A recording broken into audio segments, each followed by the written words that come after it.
I remember it well. Joe Kelly certainly does as well. Former Dodger, now Dodger again, 12 Major League Baseball seasons, and a published author. Joe Kelly joining me here on High Heat. I really appreciate it. A lot's changed since the book came out. We'll talk about that in a minute. But first of all, how much did you know about what was happening as far as Chicago trading you back to L.A.? I knew that there was a possibility for myself to be traded in general, right? Along with a few other guys on the team that were formerly White Sox, now in different organizations. And I knew Lance had a chance. I knew just about as much as everyone else, whether you're reading trade rumors or you're hearing it from, some of your teammates or your friends, and they're telling you that, hey, this team is, or Ken Rosenthal tweeted or, blah, blah, blah tweeted that you might get traded.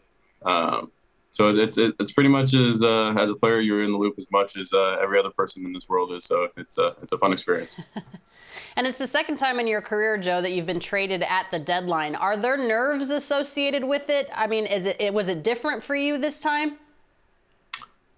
The first time was shocking, right? I was a young player within St. Louis.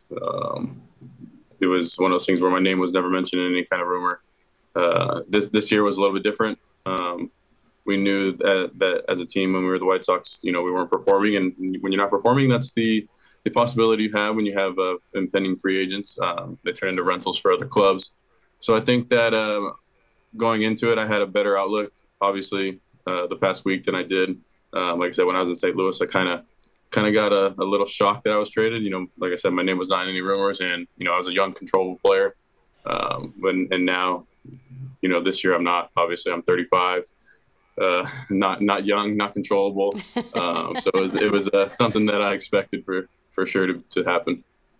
Yeah, when I hear Joe Kelly and controllable in the same sentence, that just does not make any sort of sense to me. All right, so you're back in L.A., and this is an opportunity for you to, be with a contender again. But when you came out of the bullpen for the first time on your second stint in Los Angeles, the crowd went nuts. What was it like for you? Yeah, it was unbelievable. I mean, I played in, 30 plus postseason games, and won a couple rings, and going back to LA, and then coming out in my first game back, obviously it was ready to pitch, but I wasn't expecting the crowd to give me such a warm welcome, and I don't ever really get too nervous. I was kind of shell shocked, with the travel and the long days and the media. So I didn't really have time to really soak it in. But when I was running out there and I heard the crowd, it was the first time all day that I realized I was back in LA and was able to soak it all in and enjoy. I was running on a few hours of sleep, so definitely needed the adrenaline boost from the crowd. And it's something that, I'll obviously never forget. Yeah, you're beloved there for a lot of reasons, one of which is mentioned in your book, and I want to talk to the crowd about it too, because it's a damn near perfect game by you and Rob Bradford. I just finished it a couple days ago, and I have to say I absolutely love it. And it gives a really good insight into your personality and kind of why you are the way that you are. And, a lot's changed since this book came out. You have a fourth child now. At the time of the publication, you only had 3, and now you're back in Los Angeles. What has the reception been like about this book, and what did you enjoy about the whole process? I enjoyed every single part of it except for the deadlines, right? I mean, it's one of those things that I always talk about. Me and Rob Bradford did pretty well. It was an idea that we had, for a while, for a few years. It wasn't something that we thought we'd be able to put pen to paper so quickly. But luckily, I had Bradford, and he's amazing, for all the fans out there. But it was a fun experience, for the book. And, it goes through, my sit down talk with Rob Manfred, and it goes through, World Series, and it goes through obviously the Cray stuff. But it was exciting, man. I feel like that not very many people or not very many people in baseball are great with, their words or putting them out there. And you go on the internet and you see all these professional athletes speak and go on podcasts, and they do very well. And then, they ask to write a book, and they kind of get nervous, or, they're kind of unsure in themselves, but it's pretty simple. And if you pick up the book and read it, it reads exactly like a podcast, exactly like how me and you were talking.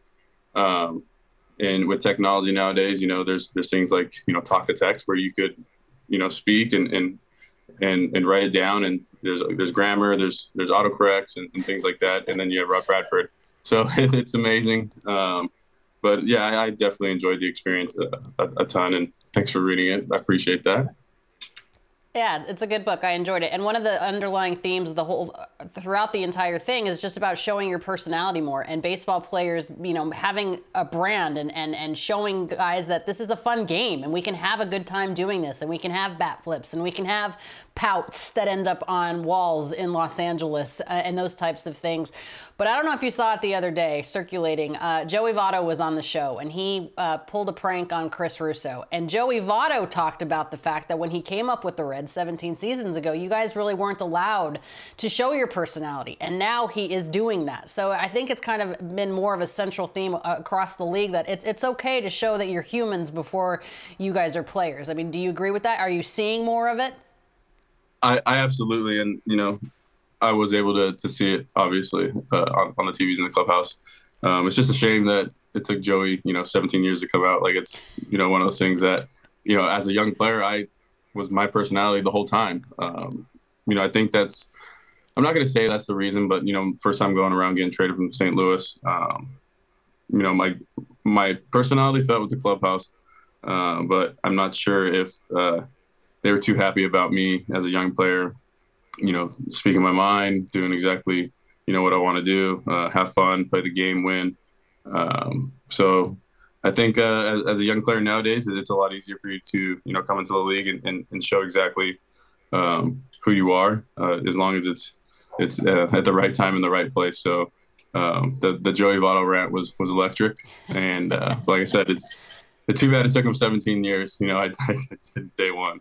You just got to be yourself, man. Yeah, I love Joey Votto for a lot of reasons. One of those interviews, notwithstanding, he's just a good dude all the way around. All right, back to baseball for just a second, Joe. Lance Lynn, what are the Dodgers getting? What can the fans expect from him? Ooh, Lance and myself go all the way back to when we were 17. It doesn't sound like we're tooting our own horns right now, but we played together on Team USA in college. Yeah, we're for the fans out there saying yes. So I've known him for a long time. He's now 36. So we played Team USA. We played St. Louis. Obviously the White Sox. If anyone watched the World Baseball Classic this year, you saw. I like to make fun of him and call him Captain America because he pitched so well. But I think they're going to enjoy watching him pitch, especially when we play teams like the Padres or the Giants. And Lance is a gamer, and when the stakes get higher, he likes to compete a little bit more. And so I think he's going to be reinvigorated in LA and have a lot of passion, and it's going to be fun to play meaningful games and work all the way throughout the postseason. So for the fans, just watch how much he competes, and hopefully we'll get a win out of him today. Yeah, and speaking of competitors, Walker Bueller comes to mind when I think of the Dodgers rotation. On his podcast recently, he said he's hoping to face batters by August 8th. What would that mean to get that arm back into your rotation? Bueller would be amazing. First of all, I didn't know I had a podcast. So I would have to look for that now. But he texted me. I know he's only like 12 months out, which is not very long for Tommy John. But he texted me after the trade happened, and he said, see you soon. I hope to be pitching soon. And a lot of guys on our team like, hey, man, slow your roll, slow down. But Walker's hungry. I'm sure he's bored at home. There's only so much bourbon you can drink in Kentucky. So I think he wants to come out and get it rolling with the boys again. So I'm excited for him. And I think he'll actually come in town this week to say hello and check in and see where he's at in rehab. So if he's feeling good, let him roll. If he's not going to get hurt again, go out and let him be the Bulldog he is. Yeah, no question about it. And the Bulldog, the original Bulldog, Oral Hershiser, getting into the Dodgers legends there. Joe Kelly, congrats on the book. Congrats on an opportunity to go back to a contender. We appreciate your time as always, and we hope to talk to you soon. Thanks for being here. Thank you. Bye, Lana.